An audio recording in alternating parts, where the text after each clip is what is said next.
नमस्कार, बहुत स्वागत है आप सभी का। आप देख रहे हैं आपकी बात छत्तीसगढ़। आपके साथ मैं हूं Abhilash Mishra. National Herald case में राहुल गांधी से ईडी की पूछताछ का आज 5वां दिन रहा। 23 जून को कांग्रेस की राष्ट्रीय अध्यक्ष सोनिया गांधी को ईडी ने पूछताछ के लिए तलब किया है और इससे पहले देश भर के कांग्रेस के जो नेता हैं उन्हें देश की राजधानी में जुटने के निर्देश दिए गए हैं। देश भर के सांसद विधायक जो हैं वो रवाना हो रहे हैं और कल तक वो किसी भी हाल में दिल्ली पहुंच जाएंगे। छत्तीसगढ़ कांग्रेस के मंत्री, विधायक, सांसद दिल्ली पहुंचने का सिलसिला शुरू कर चुके हैं, कुछ पहुंच चुके हैं। भूपेश बघेल लगातार पिछले कई दिनों से दिल्ली में डटे हुए हैं। केंद्र सरकार को घेरने की पुरजोर कोशिश के बीच आज सीएम ने कहा कि केंद्र सरकार गैर बीजेपी शासित राज्य सरकारों को अस्थिर करने की कोशिश कर रही है। इतना ही नहीं, भूपेश बघेल ने कहा कि एमपी, महाराष्ट्र के बाद अगली बारी छत्तीसगढ़ की है। इस बीच फोन टैपिंग का मुद्दा एक बार फिर गर्मा गया है। कांग्रेस नेता केंद्र पर फोन टैपिंग का आरोप लगा रहे हैं। इधर बीजेपी इसे महज भ्रम करार दे रही है। उधर बीजेपी निशाना साध रही है कि सीएम, मंत्री, विधायक, सांसद तमाम लोग दिल्ली में हैं और ऐसे में छत्तीसगढ़ सरकार के तमाम लोग अगर दिल्ली में होंगे तो छत्तीसगढ़ क्या भगवान भरोसे रहेगा? क्या छत्तीसगढ़ की जनता को किसी की फिक्र नहीं? किसी को इसकी फिक्र नहीं? यह बड़ा सवाल है। परिवार की परिक्रमा से छत्तीसगढ़ का भला नहीं होगा, यह बीजेपी तंज कस रही है। तो कौन है सच्चा, कौन है गलत, इसी पर होगा आज यह पूरा डिबेट। शुरू करते हैं आपकी बात।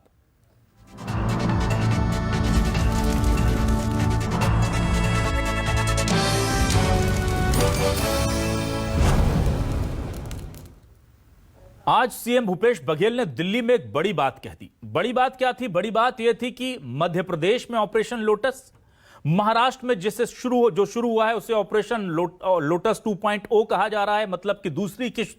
और उनका कहना था कि अब छत्तीसगढ़ की बारी है। फोन टैपिंग के मामले को उठाते हुए साफ तौर पर कहा कि छत्तीसगढ़ या दूसरे गैर बीजेपी शासित राज्यों की सरकारों को केंद्र अस्थिर करना चाहता है। एक सीएम होने के नाते बहुत गंभीर आरोप उन्होंने लगाया और इस पर पलटवार करते हुए क्या कह रहे हैं बाकी के बीजेपी के नेता, जरा सुनिए ये दोनों बयान। राहुल जी को क्यों परेशान किया जा रहा है?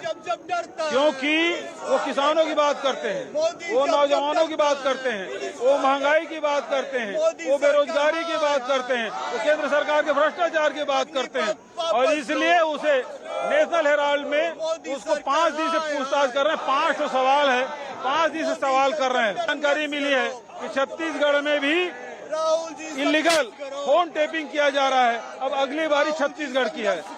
छत्तीसगढ़ सरकार के नेताओं को फोन टैपिंग करने का कोई कारण ही नहीं है। ये शंका में ये इस प्रकार के बयान दे रहे हैं। मूल विषय यही है कि ईडी पूछताछ कर रहा है, इनको तकलीफ हो रही है। राहुल गांधी या सोनिया गांधी को ईडी पूछता है तो ये तो स्पष्ट रूप से मामला सामने आ चुका है और न्यायालय में भी ये मामला जा चुकी है। और क्या कहा है इस पूरे मामले को लेकर के दूसरे नेताओं ने, वो हम आपको लगातार सुना रहे हैं। लेकिन एक और बड़ा मुद्दा आज उछाला गया और बीजेपी ने कहा कि जिस तरह से सीएम से लेकर के गृह मंत्री और तमाम मंत्री, विधायक, सांसद परिवार की परिक्रमा कर रहे हैं, उससे तो किसी तरह प्रदेश का भला होगा नहीं। 4-5 दिनों से सीएम साहब नहीं है प्रदेश में, ये कहते हुए बीजेपी तंज कस रही है। और उधर वो मंत्री, वो विधायक जो रायपुर से दिल्ली कूच कर रहे थे, एयरपोर्ट पर न्यूज 24 मध्य प्रदेश छत्तीसगढ़ ने उनसे सवाल किए तो उनका साफ कहना था कि जब कुछ गलत होगा लोकतंत्र में तो जनता की आवाज उठाने के लिए हर जगह हम जाने को तैयार हैं। सुनिए ये दोनों बयान। प्रदेश कांग्रेस कमेटी का निर्देश है, माननीय मुख्यमंत्री जी, प्रदेश अध्यक्ष जी, हमारे प्रभारी तीनों दिल्ली में हैं। उन्होंने निर्देश दिया है कि छत्तीसगढ़ के सभी कांग्रेसजन, विशेष रूप से माननीय विधायकों को दिल्ली पहुंचना है। इसलिए मैं ऐसा समझता हूं कि छत्तीसगढ़ के कांग्रेस के सभी 71 विधायक आज दिल्ली में मौजूद रहेंगे। सब लोग दिल्ली जा रहे हैं। जांच एजेंसियां वो आपको जीवन में कभी परेशान नहीं करेगी। और दुर्भाग्य से छत्तीसगढ़ जो है, मुख्यमंत्री, मंत्री, विधायक, अब छत्तीसगढ़ जो है कांग्रेस के जनप्रतिनिधि विहीन हो गया, आज शाम तक के हो जाएगा। और यहाँ पर अब कांग्रेस का कोई जनप्रतिनिधि जो है वो छत्तीसगढ़ में नज़र नहीं आएगा। जिसको जनता ने अपनी सेवा के लिए चुना वो परिक्रमा के लिए दिल्ली जा रहे हैं।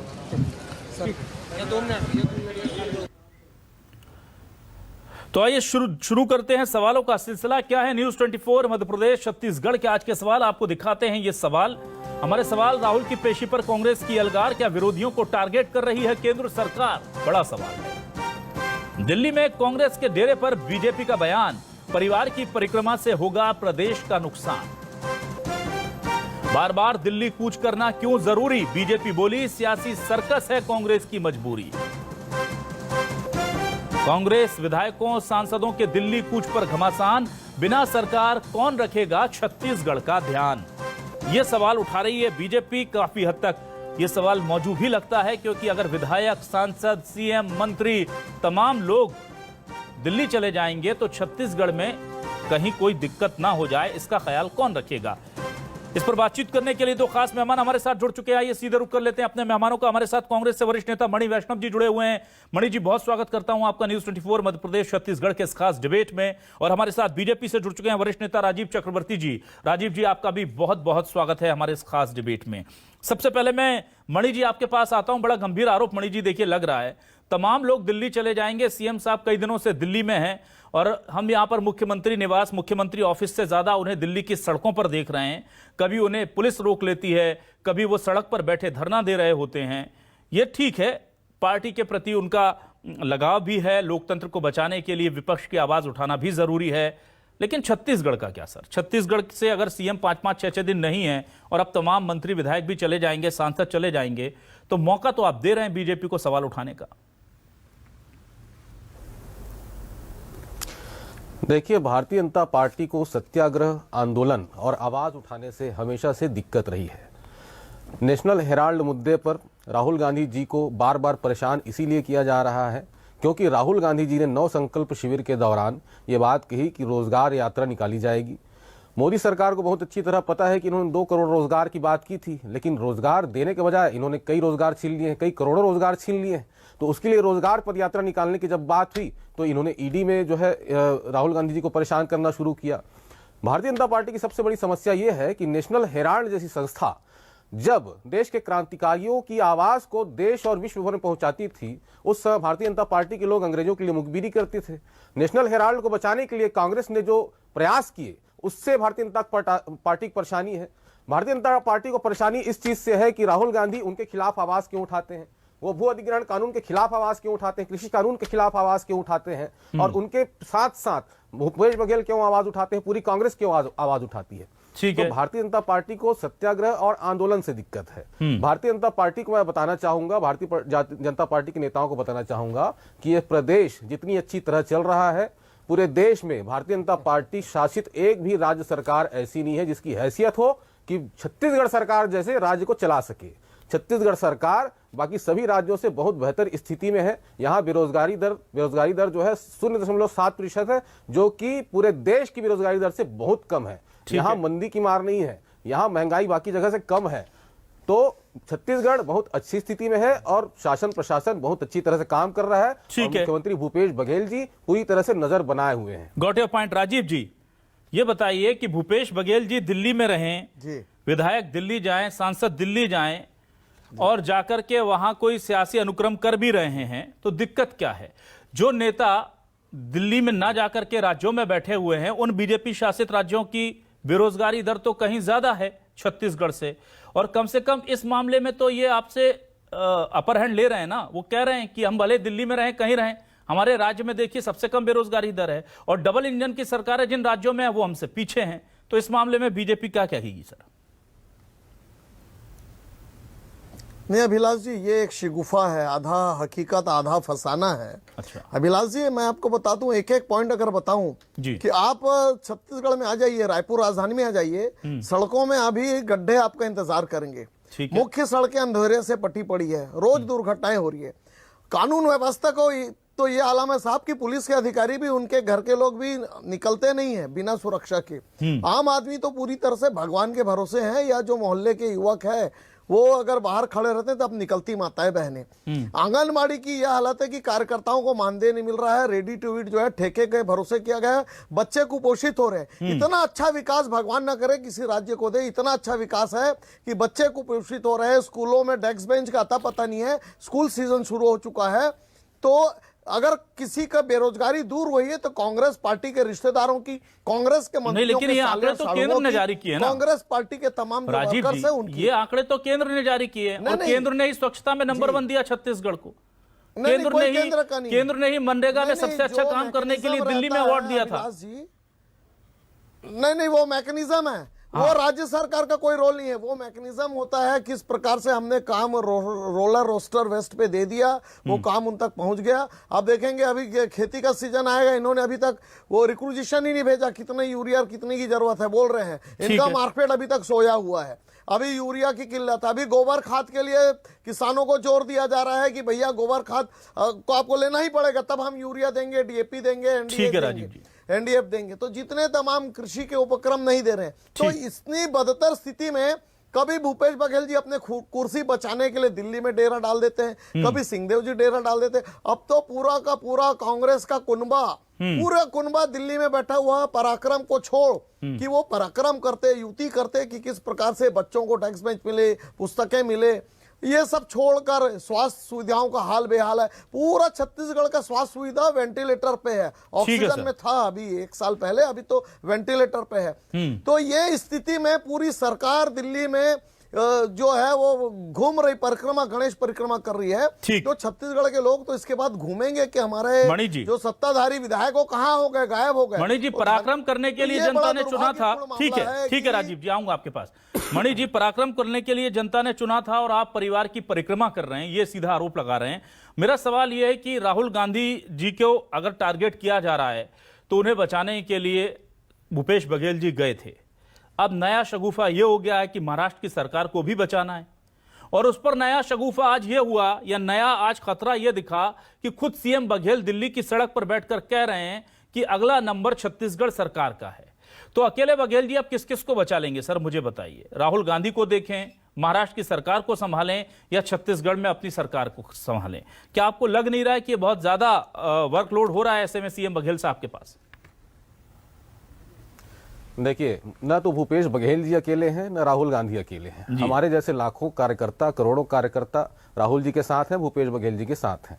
और रही बात भारतीय जनता पार्टी की, तो भारतीय जनता पार्टी जोड़ तोड़ की राजनीति अपनी करती रहे, ये तो उनका पुश्तैनी शौक है जोड़ तोड़ की राजनीति करने का।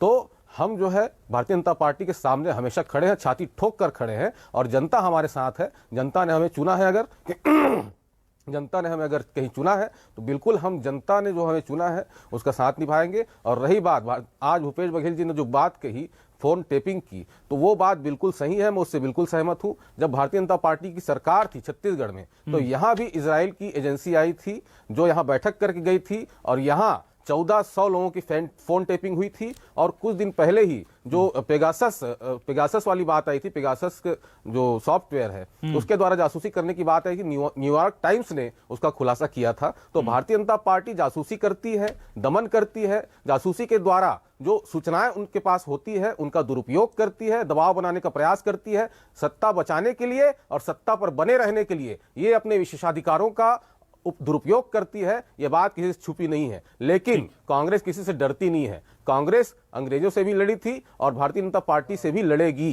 मणि जी, लेकिन मुझे बताइए सर, मणि जी, मैं आऊंगा, राजीव जी आ रहा हूं। मणि जी, लेकिन आपको लगता है कि पूरे के पूरे विधायक सांसद जा रहे हैं? इससे पहले हमने देखा था कि 1-2 बार और तलब हुए थे, तब कहा था कि हम तो अपने आला कमान से मिलने आए थे, और वो सबको पता है कि उस वक्त क्या मसला था। ये बार बार दिल्ली की जो दौड़ लग रही है, क्या आपको लगता है कि छत्तीसगढ़ की जनता पर ठीक मैसेज जा रहा होगा इससे? देखिए, मैं पहले भी बता चुका हूं कि छत्तीसगढ़ में कोई भी काम प्रभावित नहीं हो रहा है।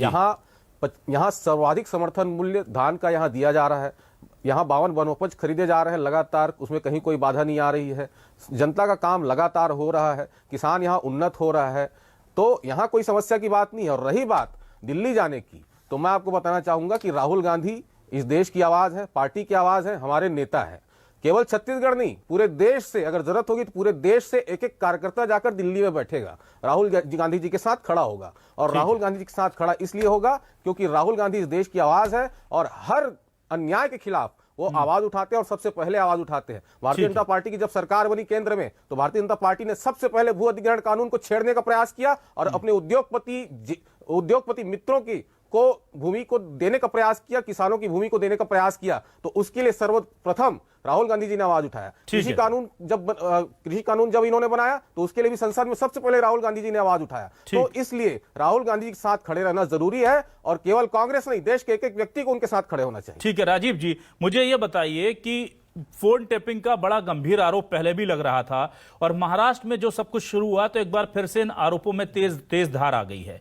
अब सीएम बोल रहे हैं दिल्ली में बैठ करके, तो ये मामला गंभीर नहीं हो जाता क्या? फोन टेपिंग को लेकर के बार बार कहा जा रहा है कि पेगासस सॉफ्टवेयर के इंजीनियर्स, उस कंपनी के स्टेक होल्डर्स आकर के मुलाकात करके जाते हैं यहाँ और यहाँ पर उसका मिसयूज हुआ है। कैसे देखते हैं इस पूरे आरोप को आप? अभिलाष जी, एक शिगुफा है। देखिए, कांग्रेस पार्टी का अपने अंदर एक बहुत बड़ा अंतर्विरोध चल रहा है। जय वीरू का लड़ाई चल रहा है, न्यूयॉर्क टाइम्स की रिपोर्ट है। जय वीरू की लड़ाई चल रही है, सत्ता का संघर्ष कर रहा है 2.5 साल का। तो ये फोन टेपिंग तो अंतरकला का मामला हो सकता है। और पहली बात है, कोई फोन टेपिंग होता नहीं। आज तो ऐसा है कि हर चीज सोशल मीडिया, इजरायली कंपनी के लोग यहाँ की बैठक कर रहे थे मीडिया में। अभी तो आप क्या करते हैं, क्यों कर रही थी ये सब छत्तीसगढ़ में सरकार है। ये अट्रैक्शन पाने का एक तरीका है कि साहब हमारे ऊपर बड़ा भाई जुल्म हो रहा है। साहब, पेगासस के बारे में पूरी दुनिया को पता है। कर रहे हैं। न्यूयॉर्क टाइम्स के हवाले से खबर आई थी। लीजिए, मैं आपको डिस्टर्ब नहीं किया, शालीनता रखिए थोड़ा डिबेट की। तो न्यूज़ 24 की एक शालीनता रहती है, उस शालीनता को रखिए। देखिए, आप लोग बार बार जो बता रहे हैं ना कि हमने गला कटा लिया, ये उंगली कटा लिए हैं, हम शहीद हो गए, तो कृपया उंगली कटा के शहीद मत होइए। ये 900 करोड़ का मामला जिसे शांति भूषण जी, देश के वरिष्ठ वकील, उन्होंने उठाया था, सुब्रमण्यम स्वामी जी ने 2015 में उठाया था और माननीय न्यायालय में लंबित है। आप न्यायालय के मामले को सड़क पर लाके जांच पे रोक लगाने की बात की थी कोर्ट जाकर। शांति भूषण जी ने कहा कोर्ट में रोक लगाने की बात, ठीक है, वो पुराना मामला हो जाएगा। क्यों नहीं रोक लगा दी? 2015 के बाद से अभी क्यों होश आ रहा है मोदी सरकार को? वेतन देकर 2015 के बाद से अभी तक सो रहे थे क्या मोदी सरकार? 900 करोड़ का घपला करते हो, कोई टैक्स नहीं देते हैं, कोई कैपिटल गेन नहीं देते हैं। अरे चिंतन शिविर से पहले आपका रोजगार पद यात्रा की बात हुई, तभी क्यों होश आया? क्या किया जो कहते हैं द्वारा जांच की जानी चाहिए। कांग्रेस पार्टी चुनी हुई सरकारों को 19 बार कभी बर्खास्त करती है, ये आपातकाल लगाती। ये लोग कहते हैं कि हम विपक्ष से क्या डरेंगे? अभी तो घोषित आपातकाल चल रहा है। एक आपातकाल लगाने वाली पार्टी, पत्रकारों को दमन करने वाली पार्टी, जोड़ की राजनीति चल रही है। छत्तीसगढ़ में पत्रकारों को दमन करने वाली पार्टी। राजीव जी 100 चूहे खाकर बिल्ली हज को चली, राजीव जी हज पे आ गए अभी। राजीव जी, मुझे ये बताइए, कांग्रेस को जो करना है वो दिल्ली में जाकर कर रही है, लेकिन बीजेपी जब इतने सारे मुद्दे गिनाती है छत्तीसगढ़ के, आप यूरिया से लेकर के तमाम तरह के मुद्दे आपने गिना दिए, जब इतने मुद्दे हैं तो कल का ही दिन आप लोगों ने क्यों नहीं तय कर लिया, जब पूरी सरकार नदारद है तो रोड पर उतरकर इन बड़े मुद्दों को लेकर के बीजेपी और सड़क पर आ जाती और सजग विपक्ष का काम करती हुई नजर आती? क्यों बार बार आपके आला कमान को कहना पड़ रहा है कि आप सड़कों पर उतरकर काम कीजिए? कहां दिक्कतें सर ये हो रही हैं, मुझे ये बताइए। क्योंकि हम देखते हैं कि बीजेपी जो है वो सोशल मीडिया पर ज्यादा सक्रिय नजर आती है बजाय रोड पर। अगर कल इतना अच्छा दिन था कि पूरी सरकार नहीं है, आप लोग इतने सारे मुद्दे हैं उनको लेकर सड़क पर उतरने का ऐलान कर देते, तो जनता को लगता है कि भाई देखिए बात तो सही है कि इतने सारे मुद्दों के बीच में सरकार नदारद है। नहीं अभिलाष जी, देखिए, देश की जनता देख रही है और इस प्रदेश की भी जनता देख रही है। कांग्रेस पार्टी ने देश का क्या हाल कर दिया। इतने सब होने के बावजूद भी कांग्रेस पार्टी कहती है राहुल गांधी को टारगेट किया जा रहा है। अरे राहुल गांधी को कौन टारगेट करेगा? राहुल गांधी जब तक कांग्रेस में रहेंगे एक अनुकूल परिस्थिति है, हम क्यों उनको टारगेट करें? कानून वापस लेना पड़ा था, कोई कानून वापस लेना पड़ा। किसानों का अंतर्विरोध था और जाति, आप लोग वैमनस्य से बना रहे थे, जातीय वैमनस्यता आप लगा रहे थे। क्यों वापस लिया आपने? क्यों डरते हो? क्यों बार-बार ईडी में समन भिजवा रहे हो? छोड़ दीजिए, क्यों उन्हें परेशान कर रहे हो? क्यों करोड़ रुपए खर्च कर रहे हो उनका चरित्र हनन करने के लिए? पर कांग्रेस अगर राहुल गांधी जी मायने नहीं रखते तो क्यों इतनी मेहनत कर रहे हैं सारे विधायक मंत्री नेता? देखिए, अभिलाष जी ने मुझसे पूछा तो मैं आपको, अभिलाष जी आपको बता दूं कि भारतीय जनता पार्टी चरणबद्ध आंदोलन कर रही है। और ऐसे नहीं कि आज विधायक गायब हो गए, कांग्रेस के तो विधायक आगे भी गायब रहेंगे। उसको खोजना पड़ेगा जनता को कि कृपया आ जाइए अपने क्षेत्र में, दिल्ली की परिक्रमा में बाद में कर लेना, ठीक है, तो होने वाला आंदोलन। लेकिन भारतीय जनता पार्टी का आंदोलन चरणबद्ध रहता है। संगठन के हिसाब से होता है, संगठन ने तय कर लिया है। और निश्चित रूप से भारतीय जनता पार्टी यथा नाम तथा गुण, हम जन जन तक पहुंचेंगे, जनता तक पहुंचेंगे और इन सारी काली कारगुजारियों को जनता राजीव तक जी, आप देखिए ना, पहुंच चुके हैं। भूपेश बघेल जनता दिल्ली की अलर्ट है, सड़कों पर बिल्कुल। जाते हैं। राजीव जी देखिए ना, भूपेश बघेल दिल्ली की सड़कों पर जाते हैं, भले वो यहाँ सत्ता में है, सीएम है, लेकिन विपक्ष की जिम्मेदारी भी बखूबी निभाते हैं। उनको हमने देखा रोकते हुए, उनको हमने देखा लगातार, और वो मीडिया की सुर्खियों में भी इसलिए बने रहते हैं। इधर हम देखते हैं कि आपके बड़े नेता नदारद रहते हैं, खासतौर से सड़कों पर होने वाले जो आंदोलन है उनमें आपको हम देखते हैं कि सेकंड फ्रंट के नेता लीड कर रहे होते हैं। तो आपको लगता नहीं, और ये बात सिर्फ हमें महसूस नहीं होती, ये बात आपके आलाकमान भी कई बार कह चुके हैं कि जमीन पर उतरकर काम करना जरूरी है। हमें वो बीजेपी का संगठन जो पूरे देश में नजर आता है, जो ताकत देश में नजर आती है, उसका अभाव छत्तीसगढ़ में क्यों दिखता है? जब मैं देखूं कि छत्तीसगढ़ की सड़कों पर बड़े बड़े चेहरे जनता के हित के लिए खड़े हुए हैं, सड़क पर बैठे हुए हैं, ऐसी तस्वीरें ऐसा लंबा अरसा हो गया मुझे देखे हुए। राजीव जी। नहीं अभिलाष जी, अभी केवल एक महीना पहले हमने जेल भरो आंदोलन किया था पूरे प्रदेश स्तर पे, और जिला स्तर पे भी हमने धरना प्रदर्शन किया। बिल्कुल जो भारतीय जनता पार्टी का जो गुण है, हम ईंट से ईंट बजा सकते हैं विपक्ष की, हम सरकार पर आए हैं, हमने आपातकाल को झेला है, तमाम तरह की गतिविधियों को देख लिया। निश्चित रूप से आएंगे, मैंने कहा ना कि संगठन जैसे तय करता है, हम आएंगे समय के हिसाब से, और अभी अंदरूनी रूप से हम जनता के साथ जुड़ रहे हैं, हमारे बहुत सारे कार्यक्रम चल रहे हैं। आप बिल्कुल निश्चित रहिए, ये मीडिया का प्रश्न है कि क्यों नहीं जुड़ रहे हैं, तो जुड़ रहे हैं साहब। कुछ दिखता है, कुछ अदृश्य है, पूरा काम चल रहा है। भारतीय जनता पार्टी जन जन तक पहुंच रही है और जनता के द्वारा अलग अलग तरीकों से आंदोलन कर रही है। ठीक है राजीव जी, एक सवाल और मेरा। राजीव जी, भूपेश बघेल जी ने आज कहा कि अगला नंबर छत्तीसगढ़ का है, तो ये केवल आपको लग रहा है शगुफा है सिर्फ बीजेपी को बदनाम करने का, या कोई भूमिका बनाई जा रही है? क्योंकि मध्य प्रदेश में जो हुआ, महाराष्ट्र में जो हो रहा है, क्या छत्तीसगढ़ में भी ऐसी कोई आशंका है? आपकी मुस्कान से मुझे थोड़ा सा डाउट हो रहा है, क्या कुछ ऐसा है? आपको जानकारी होगी, आप तो जब पार्टी के बड़े नेताओं के साथ बैठते होंगे तो। अभिलाष जी देखिए, महाराष्ट्र में जो हो रहा है, वहां पे जनता ने शिवसेना भाजपा गठबंधन को वोट दिया था और सरकार बन गई। कांग्रेस पार्टी जैसे कहती थी कि हम उग्र हिंदुत्व के खिलाफ है, केरल में वो मुस्लिम लीग से हाथ मिला ली, महाराष्ट्र में उसने शिवसेना से हाथ मिला लिया। तो सत्ता के लिए भूख जो है कांग्रेस की तड़प दिख रही है। और अभी मतदाताओं के सामने जब शिवसेना के लोग जाते हैं तो कहते हैं हमने तो उग्र हिंदुत्व के नाम पर आपको वोट दिया। ना राजीव जी, मुझे ये बताइए कि महाराष्ट्र का तो चलिए समझ में आता है, छत्तीसगढ़ में तो कांग्रेस सरकार सुरक्षित है ना? बीजेपी के नेता क्या सोचते हैं इसको लेकर, या झूठा आरोप लगा रहे हैं भूपेश बघेल? नहीं, ये शिगुफा देखिए अभिलाष जी, ये अट्रैक्शन पाने का एक की तरीका है कि देखिए भाई छत्तीसगढ़ में ध्यान रखिए, ऐसा कुछ नहीं है। भारतीय जनता पार्टी को किसी से डरने की जरूरत नहीं है, भारतीय जनता पार्टी कार्य पर विश्वास करती है। मणि जी मुझे ये बताइए, क्या ये बयान केवल आवेश में दिया हुआ, मौके की नजाकत को समझकर मीडिया हाइलाइट्स बटोरने के लिए दिया गया बयान है सीएम भूपेश बघेल का, या मैं इसमें कोई सत्यता देखने की कोशिश करूं कि अगला नंबर छत्तीसगढ़ का है? देखिए अभिलाष जी, भूपेश बघेल जी ने जो बात कही है वो हल्की बात नहीं है, उसमें कहीं ना कहीं तथ्य तो है। क्योंकि इस देश ने देखा है कि किस प्रकार से इजरायली सॉफ्टवेयर को रक्षा सौदे के दौरान खरीदा जाता है और देश के जजों, उद्योगपतियों, पत्रकारों, सबका फोन रिकॉर्ड किया जाता है। और छत्तीसगढ़ ने भी देखा है कि रमन सिंह किस प्रकार से इजरायली कंपनी के लोगों के साथ बैठक करते हैं और यहाँ 1400 लोगों के साथ 1400 लोगों की फ्रेंड टॉपिंग करते हैं। ठीक है, ये एकदम तथ्यात्मक बात है, इसमें सत्यता है। और मैं आपको बता दूं, अभी बात हो रही थी, अभी बात, अरे भाई आप लोग इस प्रकार के सॉफ्टवेयर का उपयोग चीन के लिए क्यों नहीं करते? ठीक है सर, भारत के अंदर देश बस्ती बसा ली है। ठीक है सर, उसके लिए उपयोग क्यों नहीं कुल मिलाकर के जी उपयोग करते हैं। ठीक है मणि जी, राजीव जी, देखिए वक्त खत्म हो गया है, लेकिन कुल मिलाकर एक बात तो साफ है कि सियासत चाहे दिल्ली में हो रही हो सड़कों पर नेशनल हेराल्ड और राहुल गांधी के मामले को लेकर, या महाराष्ट्र में चल रही हो, उसका असर कहीं ना कहीं छत्तीसगढ़ की सरकार पर, छत्तीसगढ़ की सियासत पर पड़ता नजर आ रहा है। और छत्तीसगढ़ जिस तेजी से पॉलिटिकल सिनारियों के सेंटर में आया है देश के, उससे यह बात भी साफ हो गई है कि ना ही विकास के मामले में, दूसरे मसलों में, बल्कि सियासी तौर पर भी छत्तीसगढ़ की अलग पहचान बन चुकी है। लेकिन सीएम भूपेश बघेल का बयान बड़ा है कि अगला नंबर छत्तीसगढ़ का है। इसे देखना होगा भविष्य के दर्पण में। और इसके साथ ही साथ सबसे बड़ी बात यह कि छत्तीसगढ़ की पूरी सरकार अगर दिल्ली में आ जाएगी तो क्या छत्तीसगढ़ की जनता की हालात पर, स्वास्थ्य पर, सेहत पर कोई असर पड़ेगा या ये काम चलता रहेगा? बहुत सारे सवाल हैं, वक्त के साथ जवाब मिलेंगे। फिलहाल शुक्रिया अदा करूंगा मणि वैष्णव जी का, राजीव चक्रवर्ती जी का हमारे साथ जुड़ने के लिए, इस डिबेट का हिस्सा बनने के लिए। आप दोनों मेहमानों का शुक्रिया। दर्शकों को नमस्कार।